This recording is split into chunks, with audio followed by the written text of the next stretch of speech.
আজকে খাল খনন কর্মসূচি শুরু হয়েছে, আমরা এটাকে সাধুবাদ জানাচ্ছি। কিন্তু মনে রাখতে হবে এই খালের মধ্যে যাতে কোনো কুমির না চলে আসে। এই যে ভারতের সাথে যে চুক্তিগুলো হয়েছে আপনাদের এবং আওয়ামী লীগের যে চুক্তি হয়েছে, সেই চুক্তির মধ্য দিয়ে এই খালের মধ্যে যাতে হলো আওয়ামী লীগ এবং ভারতীয় কুমির না পড়ে, আমরা সেই কুমির সম্পর্কে আপনাদেরকে হুঁশিয়ার করতেছি। এবং পুরো বাংলাদেশের দিকে তাকালে আমরা দেখি দর্শন হচ্ছে, বিচার হচ্ছে না, সংস্কার প্রক্রিয়া হচ্ছে না। এবং গতকালকেও শহীদ মিনারে একজন নাগরিকের জীবনহানি হয়েছে, নাগরিকদের কোনো জীবনে নিরাপত্তা নাই। সেই জায়গায় আমরা দেখতে পাচ্ছি কোথায় একটা বাতি বন্ধ করতে হবে, একটু স্ট্যান্ডবাজি করার জন্য গাড়িটা দাঁড় করিয়ে রাখতে হবে, এবং একটু কোদাল দিয়ে কোথাও যা কোদাল মাটি তুলতে হবে। আমরা দেখেছিলাম শেখ হাসিনার সময় অনেক উন্নয়ন হয়েছিল, কিন্তু পুকুর চুরি দুর্নীতি হয়েছিল।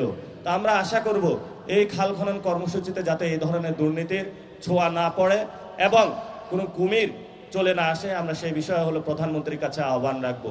তো অনেকে আমাদেরকে বলে যে তোমরা কথা বলো, তোমাদেরকে কিন্তু খেয়ে ফেলবো। খেয়ে ফেললে কি হবে? হয়তো জেলে নিলে ইমরান খানের মতন অবস্থা হবে। আর যদি আপনারা আমাদেরকে হলো মেরে ফেলেন, তাহলে শহীদ ওসমান হাদি ভাইয়ের ইনসাফের পথ আমাদের আছে। আর যদি বেঁচে থাকি, চাঁদনাবাজি সন্ত্রাস দুর্নীতির বিরুদ্ধে আমাদের লড়াই চলবে, এটা স্পষ্ট কথা। এবং সামনে লোকাল গভর্নমেন্ট আসতেছে, এই ইলেকশনে ইঞ্জিনিয়ারিং হয়েছে, সামনে ইলেকশনে আপনারা আল্লাহর রাস্তে ইঞ্জিনিয়ারিং এর চিন্তা করবেন না।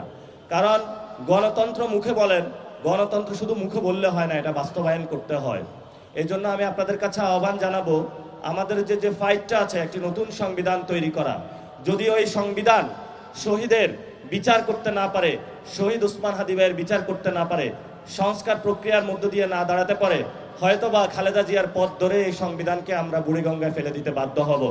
এই জন্য যারা আমাদেরকে বেশি বেশি সংবিধান দেখানোর চেষ্টা করেন, সেই সময় অনেক গণভবন দেখানোর চেষ্টা করা হয়েছিল, বড় বড় মাফিয়া রত্ন দেখানোর চেষ্টা করা হয়েছিল, সেগুলো আমরা গুনি নাই। এখন নতুন করে তারা আমাদের সংবিধানের সবক দিচ্ছে। সংবিধানের সবক যদি এতই দিয়ে থাকেন, যেই সংবিধান আমার 2022-কে শহীদ হতে রক্ষা করতে পারে নাই, যেই সংবিধান এসালামের মতন গ্রুপকে বাংলাদেশের টাকা দেউলিয়াত্ব করার জন্য হলে স্কোপ দিয়েছে, যেই সংবিধান বাংলাদেশের মানুষকে প্রত্যেকটা জায়গায় ধর্ষণের মুখ থেকে রক্ষা করতে পারে না, যেই সংবিধান স্কুল কমিটি থেকে প্রেসিডেন্ট হাউস পর্যন্ত দুর্নীতি থেকে বাংলাদেশকে রক্ষা করতে পারে না, সেই সংবিধান দিয়ে আমাদেরকে কি করব? এখন সংবিধান নিয়ে কথা বলে আবার এই মামলা হামলার তারা হুমকি দিতে পারে। আমরা স্পষ্ট আপনাদেরকে বলতেছি, হয়তো এই সংবিধানের মৌলিক কাঠামোতে পরিবর্তন নিয়ে আসেন, না হলে হয়তো এই সংবিধান পুরো দুস্তর আমরা পরিবর্তন করে দিতে ইনশাআল্লাহ রাজপথে সবাই ঐক্যবদ্ধভাবে লড়াইয়ে নামবো। এখন তারা আমাদেরকে বলে যে তোমরা